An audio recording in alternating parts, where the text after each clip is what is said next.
Fala comigo, meus queridos e meus amados, como vocês estão, hein? Me chamo Miguel Ângelo e hoje vamos falar um pouquinho sobre o que é igreja, o que é reino de Deus. Se você, assim como eu, gosta de aprender sobre as escrituras, fique comigo até o final deste vídeo e vamos junto embarcar em busca pelo conhecimento.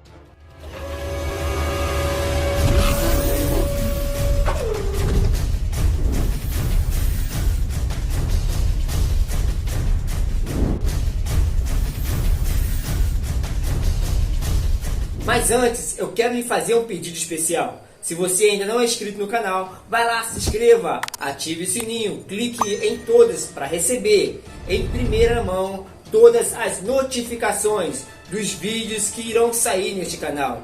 E não esquece de uma coisa, de deixar o seu like de gostei, que é muito importante. E se você tem alguma sugestão de vídeo, deixa aí nos comentários que, quem sabe, faremos um vídeo falando sobre este assunto. E o que seria o reino de Deus? O reino de Deus basicamente é o domínio, o reinado e a soberania de Deus sobre tudo.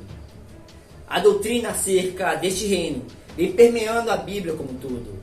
Por isso, precisamos entender que a expressão reino de Deus traz um conceito muito amplo, cujo sentido e significado devem ser compreendidos à luz de todo o contexto da Escritura. As profecias sobre este reino vêm desde o Antigo Testamento, mas é no Novo, onde esta mensagem ela se torna mais clara, mais vívida, pois frequentemente ela é usada nas pregações do nosso amado Jesus Cristo. O conceito do reino de Deus, ele pode trabalhar de uma forma mais ampla como uma forma mais restrita, de uma forma mais geral como mais específica, como já vimos.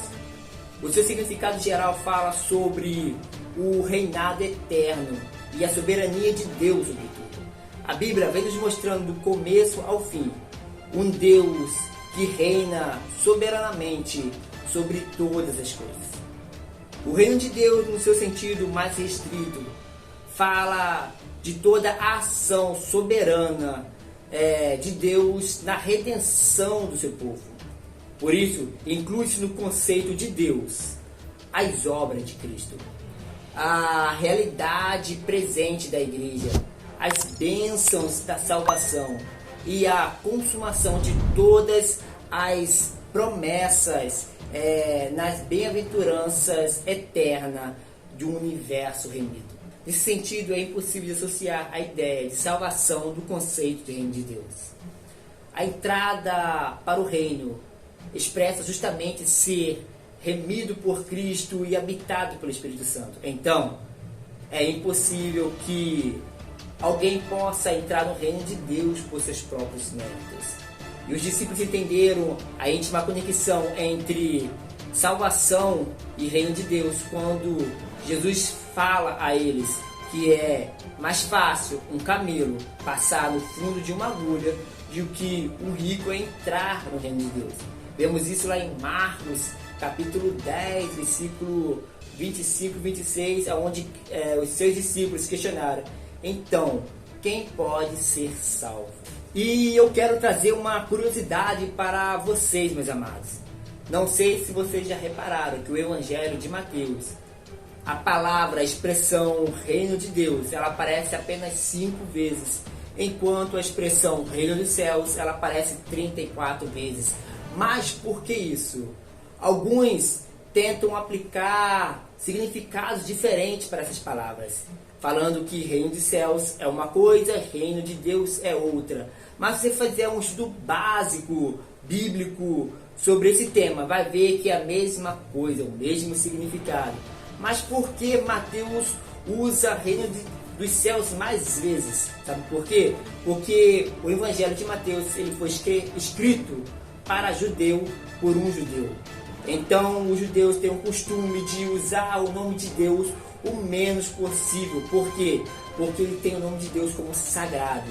E Mateus queria respeitar isso, por isso ele usa com bastante frequência reino dos céus. Falamos um pouquinho sobre reino, agora vamos falar sobre igreja, o que é, o que significa. A palavra igreja traduz do latim eclesia, que por sua vez vem do grego eclésia, que basicamente significa assembleia pública, ou algo como reunião daqueles que foram chamados. E é comum escutar que igreja significa chamados para fora.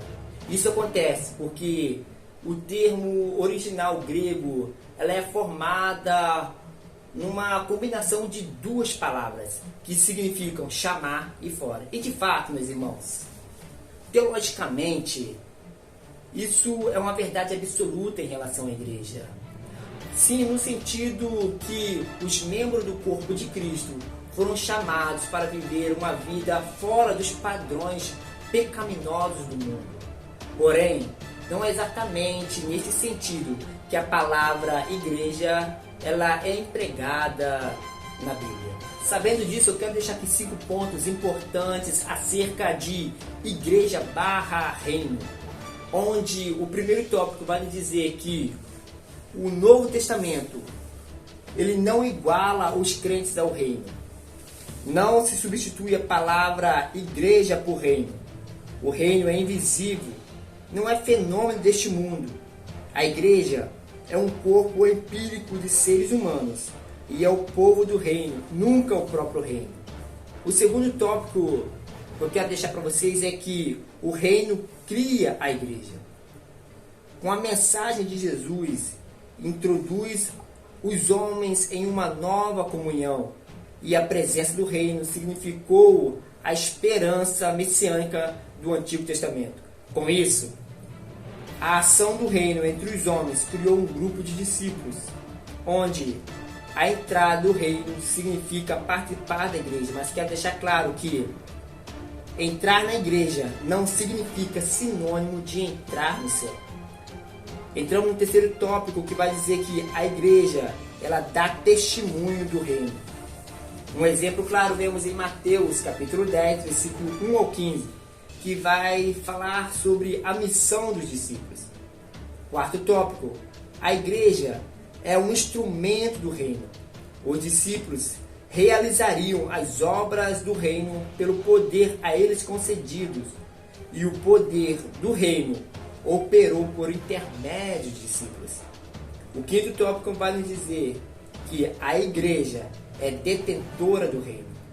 Os verdadeiros filhos de Deus participam das bênçãos do reino. Com isso, basicamente, a igreja, a missão da igreja, ela pode ser dividida em 2 aspectos. E quais são eles? Primeiro, a missão fundamental da igreja ela é anunciar o evangelho. Ela deve proclamar ao mundo que Jesus Cristo é o único Senhor e Salvador. E que através da sua obra redentora, Deus está convidando os pecadores ao arrependimento e a uma vida eterna.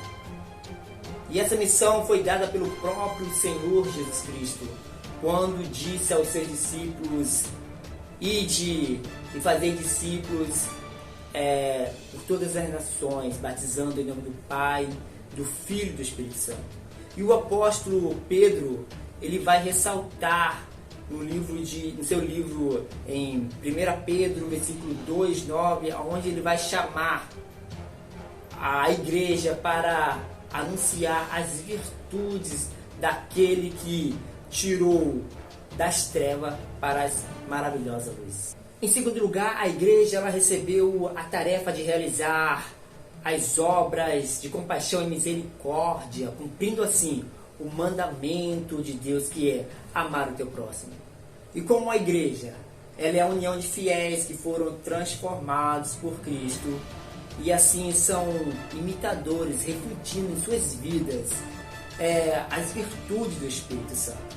Meus amados, eu vou ficando por aqui e quero te fazer um pedido. Se você ainda não se inscreveu no canal, vai lá, se inscreva, ative o sininho, clique em todas para receber em primeira mão todas as notificações dos vídeos que virão. E quero agradecer a você que ficou até o final e nos vemos em breve. Até lá!